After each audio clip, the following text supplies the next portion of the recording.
அமுதக்கடல் உனக்குத்தான், ஆறாமழை உனக்குத்தான், நீங்கா நிழல் உனக்குத்தான், நீ கண்மணி எனக்குத்தானே.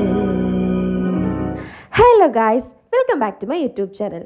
അപ്പോൾ ഈ വീഡിയോ മേഘു പോകുന്നതിൻ്റെ തലേ ദിവസം എടുത്താണ് കേട്ടോ.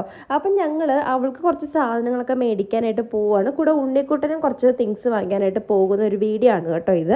അപ്പോൾ ചാടി കയറി കുഞ്ഞമ്മയെ കണ്ട ഉടനെ തന്നെ അവൻ ദാ പോകുന്നുണ്ടോ. സമയം ഓൾമോസ്റ്റ് ഒരു 12:30 1 മണിയൊക്കെ ആയിട്ടുണ്ടാവും കേട്ടോ. ഞങ്ങൾ ഇറങ്ങിയപ്പോഴേക്കും പോകുന്നത് കാക്കനാടുള്ള DIYയിലേക്കാണ് കേട്ടോ. അപ്പോൾ ഇവിടെ ഉണ്ണിക്കുട്ടനും കുറച്ച് സാധനങ്ങളും പിന്നെ മേഘുവിനും കുറച്ച് സാധനങ്ങൾ മേടിക്കാനുണ്ടായിരുന്നു. പിന്നെ ഈ സെക്ഷനൊക്കെ കാണുമ്പോൾ എനിക്ക് ഭയങ്കര ആക്രാന്തം കേട്ടോ.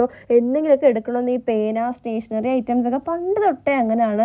എന്തെങ്കിലും ക്യൂട്ടായിട്ട് കണ്ടു കഴിഞ്ഞാൽ ഉടനെ എടുക്കണം എന്നൊരു ക്രേവിങ് ആണ്. പക്ഷേ ഇന്നിപ്പോൾ എടുത്തിട്ട് വലിയ കാര്യമൊന്നുമില്ല. എന്നാലും ഇതെല്ലാം കാണുമ്പോൾ എടുക്കാനൊക്കെ തോന്നുന്നത് ക്യൂട്ടായിട്ടുള്ള കുറേ പേനകളൊക്കെ കണ്ടോ. നിങ്ങൾക്ക് ഇങ്ങനെയൊക്കെ ഉണ്ടെങ്കിൽ ഒന്ന് കമൻറ്റ് ചെയ്യണം കേട്ടോ. ഇതേപോലെ ക്യൂട്ടായിട്ടുള്ള ബുക്കുകളും നോട്ട് പാഡ്സും എനിക്ക് ഭയങ്കര ഇഷ്ടമാണ് കേട്ടോ. കുഞ്ഞിനെ തൊട്ടേ ഞാൻ ഭയങ്കര അഡിക്റ്റാണ്. സാധനങ്ങളൊക്കെ മേടിച്ചിട്ട് ഞങ്ങളിതാ ബില്ലൊക്കെ ചെയ്തു. എന്നിട്ട് ഇതാ കാറ് കയറി കേട്ടോ. കാറ് കയറിയപ്പോഴേക്കും ഉണ്ണിക്കുട്ടൻ എണീറ്റൊക്കെ നിൽക്കാനൊക്കെ തുടങ്ങി കേട്ടോ. അത് കഴിഞ്ഞിട്ട് നേരെ ഞങ്ങൾ പോയത് പോത്തീസിലേക്കാണ്. DIYയിൽ നമുക്കൊരു സാധനങ്ങൾ കിട്ടിയിട്ടുണ്ടായിരുന്നില്ല. അപ്പോൾ അതൊക്കെ പോത്തീസിൽ നിന്നാണ് മേടിച്ചത്. അപ്പോൾ അതെല്ലാം കഴിഞ്ഞ് അറിഞ്ഞപ്പോഴേക്കും ഉണ്ണിക്കുട്ടൻ ഭയങ്കര കരച്ചിലായിരുന്നു കേട്ടോ. അവൻ ഈ ഇടയായിട്ട് ഇപ്പോൾ ഉറങ്ങാനൊക്കെ ഭയങ്കര പിടിവാശി നിർബന്ധമൊക്കെയാണ്. അപ്പോൾ ഭയങ്കര കരച്ചിലായിരുന്നു. അപ്പോൾ ഇതൊരു മിനി വ്ലോഗായിരുന്നു കേട്ടോ. ഞാൻ കുറച്ചേ എടുത്തുള്ളൂ. ഇതിന് ശേഷം വീഡിയോ ഒന്നും എടുത്തിട്ടില്ല. അപ്പോൾ ഇന്നത്തെ വീഡിയോയിൽ അത്രയേ ഉള്ളൂ. Bye, see U.